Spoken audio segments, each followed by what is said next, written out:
Y'all, today we finish up Romans 2 with verses 25 through 29.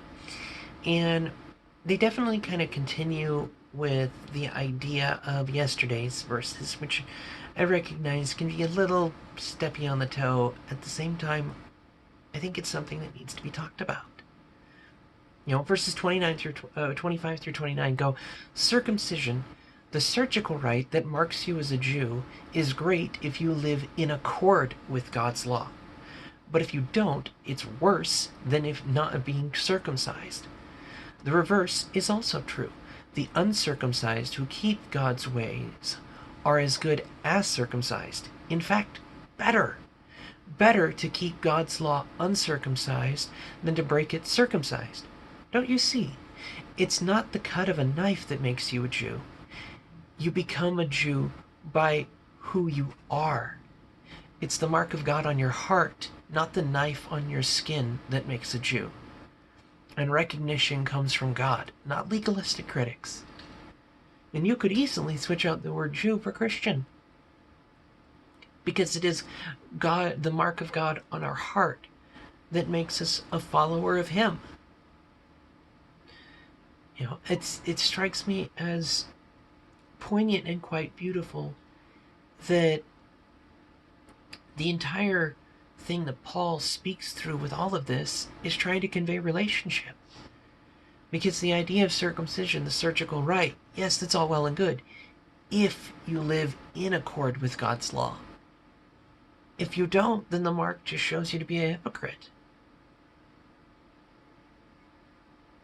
The wearing a cross around everywhere and treating people with hate, it makes God look bad, just like previous verses said.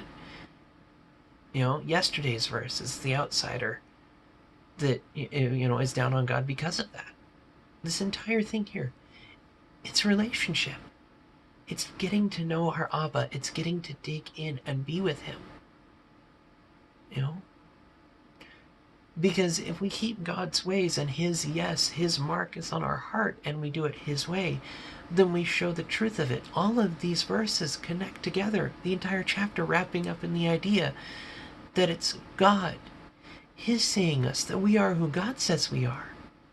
That it's not the legalistic critics, that it's not the tribalism, that it's not the isms and the fights and the things that turn us into attacking each other and wild savagery. It's the mark of God on our heart. And so I pray that the mark of God would be on every heart. That much like Jeremiah and Ezekiel, it is about having the right kind of heart. And though I don't normally do this, and I don't know if I will again, I do feel it's important to do with this one. So in the description, I'm going to link a Bible Project video on the word heart, or lev. And I think that it can do a great deal to point out what I'm trying to say here. And it does so because it looks at what it is to understand the heart. Not just as a cultural concept, but as a deeper meaning for us. It's a circumcised heart. And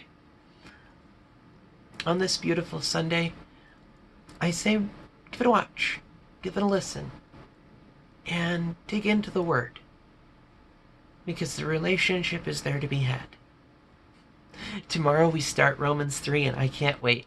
See you all then. God bless.